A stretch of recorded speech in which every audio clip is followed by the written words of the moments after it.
You can take all your vaccines today. Take them all. I won't see any more Medicaid patients. I hope you can find them in medical home. Is there anything else you need to discuss with me? No, we don't want you to. Well, we need pediatricians. Okay. So if you need pediatricians, you're paying me very poorly and you're going to make it a difficult day for me. I don't need you. Have you ever tried to refer anyone to a federally qualified center or to a city clinic?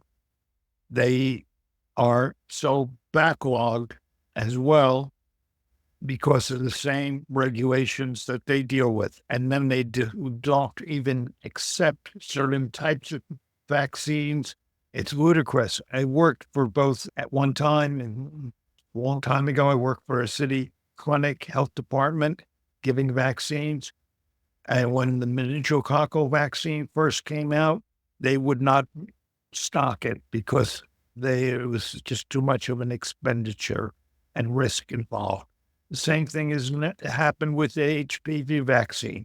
They wouldn't stock it for the same reasons. Then when it comes to federally qualified center, and the rules are varying from state to state. There needs to be some federal uniform policy. In New Jersey, if you are uninsured, you can't give the vaccine to a patient. It's just crazy. If you are underinsured, you still can't give it to a patient. You have to send them to a federally qualified healthcare center. Yeah, part of the terrible poor rollout of Beyfortus was that only 10% of maternity wards in the U.S.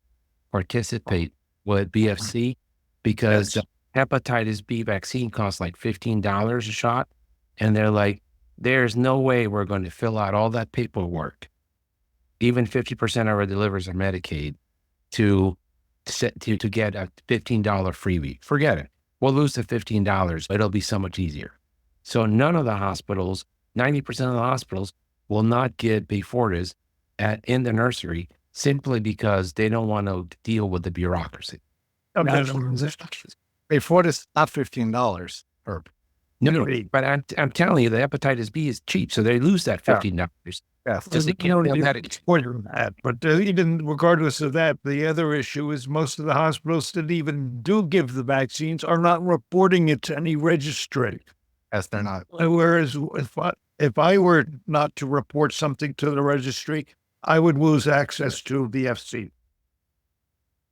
And so there's a great administrative burden, particularly to primary care physicians. What do you call to change that administrative burden? There needs to be a federal policy on VFC. It's a federal program. It should be uniform from state to state. Number one, it should be something that is livable and enough to cover the overhead cost of doing it at a bare minimum.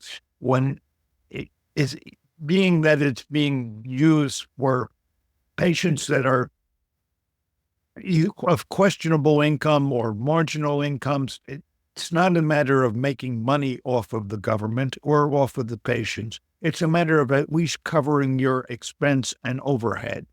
And if they can't do that, the system is going to fail. And when the system fails, you have kids that are going to come down with pertussis. You have kids that are going to come that 30, 40 years from now are going to come down with cervical cancer. The RSV patients, the kids that are going to end up in the PICUs. If you look at the cost that then end up going to the government for uninsured patients in the hospital, it's absurd. Why they wouldn't do something to cover those minimal funds. But look at it, vaccines as you need shots to go to school. It's nothing else more than that. Yeah. And the importance of vaccines. That's a failure of the AAP communication. They purport to to represent us. Why are we not heavily invested in media campaigns that show the value of each vaccine so people know that it's not just a shot? It's something that's going to keep you from having cancer. It's something that's going to keep you from being an iron lung, and that taking care of a kid with pertussis in the PICU costs $50,000. $50,000. That's what the average PICU admission costs. More than that. But you can't blame the politicians. You cannot blame Joe Citizen because They don't know. no one tells a story. That's what I said from the beginning. The first thing we need to do is a publicity campaign and an educational campaign, and it has never been done.